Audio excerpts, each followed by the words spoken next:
Ladies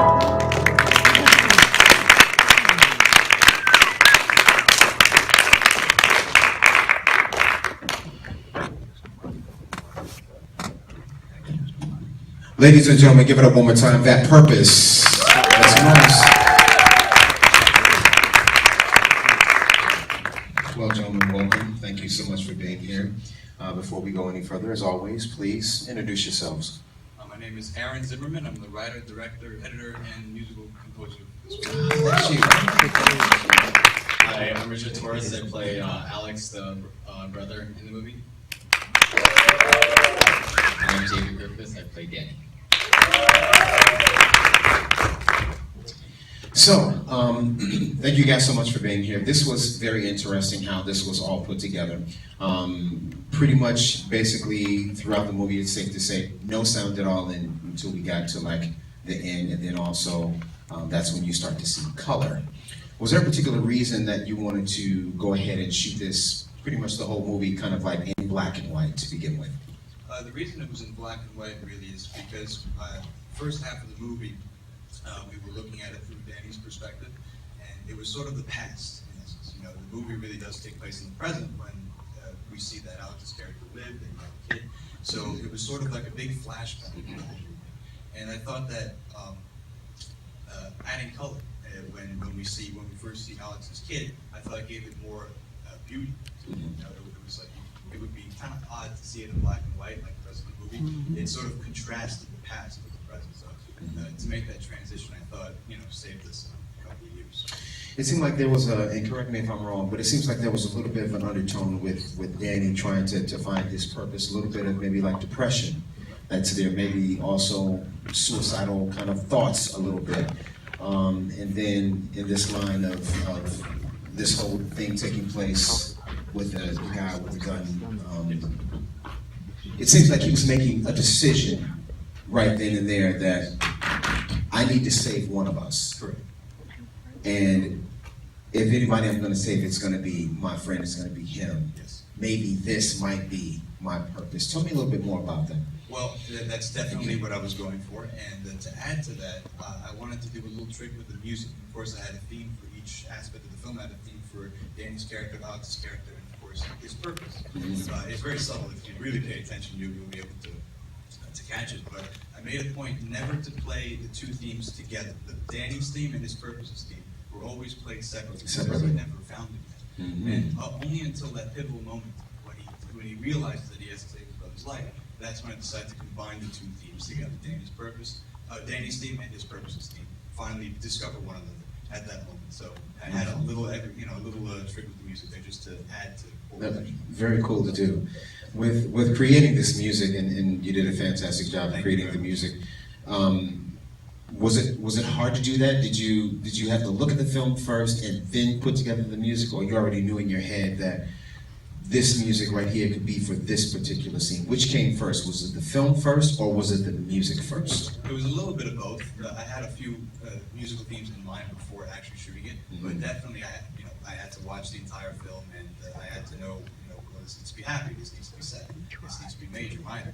So the technical decisions, the specifics, which notes to play, the dynamics of the music, that came while I was actually watching the film. Of course, you can't get that effect unless you're visualizing what you're playing. But as far as the themes, I had a few in mind beforehand, but I sort of, you finally elaborate on that and get the final product when you're actually watching the film. Yes. You don't really know at first until you actually see it. Indeed. I want to go on to these gentlemen here just for a quick second. Tell me about like your character and like ways that you decided. Was it tough for you to play this character? Did you find yourself preparing a whole lot for this character, or was it very simple, very easy for you? A little bit of both. I mean, I understood the whole the purpose of my character and what he was feeling. He really wanted to help his brother get back up on his feet. He wanted to help him be normal, And I understand how that feels, because I've had friends that I wanted to help, and I understood what they're going through. So I hear that kind of thing. So, but no, in general, I didn't really find it that hard to get the character, to get into character. Mm. Okay, good. Okay, indeed. Yes. I would ask the same question to you. I think it was a little difficult since I'm actually not deaf. I had to really imagine what it might be to be someone who is deaf and not scared of any kind of noise. I had to describe it as all the times I zone out in life on the way to school or work or whatever. And usually to block all that noise around you is chore. But once you really find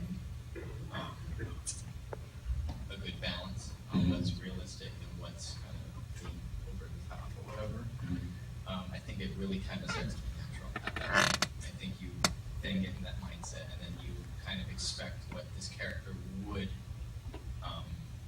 eventually feel. I mean, I don't really consider myself an actor, so I wouldn't really know how it is to be deaf. He is an actor. Yes, yes.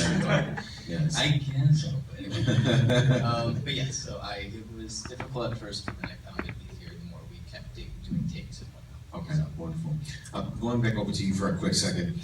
All the time we hear about, there have been some, say, bumps in the road when it comes to shooting outside, especially like in alleys, on the street, on Main Street, busy street. Did you have any problems when shooting? As I was stating earlier, talking about the neighbors or police coming by, hey, you can't do that. What are you doing here? Get out of here. Did you have any difficulties with that at all? Every problem that you could possibly imagine occurred. Really? That's what making movies all about. Look closer for me. Problems. Oh, sure. Yeah. Sorry. Yeah, it's about solving issues. It's about solving problems. And the stuff with the gun was very difficult, particularly because I don't want to have a red tip on it. Of course, right. That gives it away. I wanted it to be as realistic as possible. But of course, you have neighbors looking out, like, oh, what's going on? He's got a gun. Yeah. I think if the camera wasn't there. Oh yeah, police. Yeah. Absolutely. But every weather, I mean. The animals. Yeah. Everything. Yeah. No animals were harmed in making this film. But every possible issue you can imagine happened. But again, it's all about solving those issues, and that's you never expected pre-production. But when you're actually out there, you got things like traffic, noise, sound. It's all great to see it come together with you. When you have a film like this, you have a wonderful audience like this. What do you want them to come away with when they see something like this? In terms of the creative part of filmmaking, I'd say have a reason for every decision you make. I'd say, if you want to put the camera here, or if you want the sound to kick in here, or anything, always have a reason behind that. Don't just do it just because. You always want to have a purpose, like a movie, for making every decision. So, how does it work creatively? How does this work for the story? So I'd say have a reason for every decision you make, and I think the films will come out a lot better. Indeed. Question I have for you, the end-all be-all question.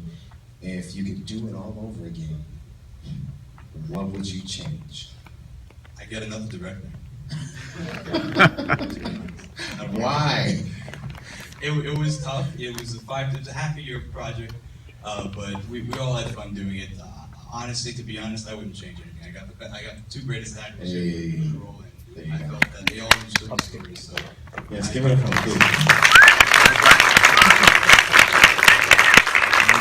Really quickly, what I like to do is social media, websites, anything that you guys have. We'll start with you. I have a YouTube channel. It's called AaronZB13. It's AaronZB13. I don't use Facebook. I don't use the social media, but I'm on YouTube.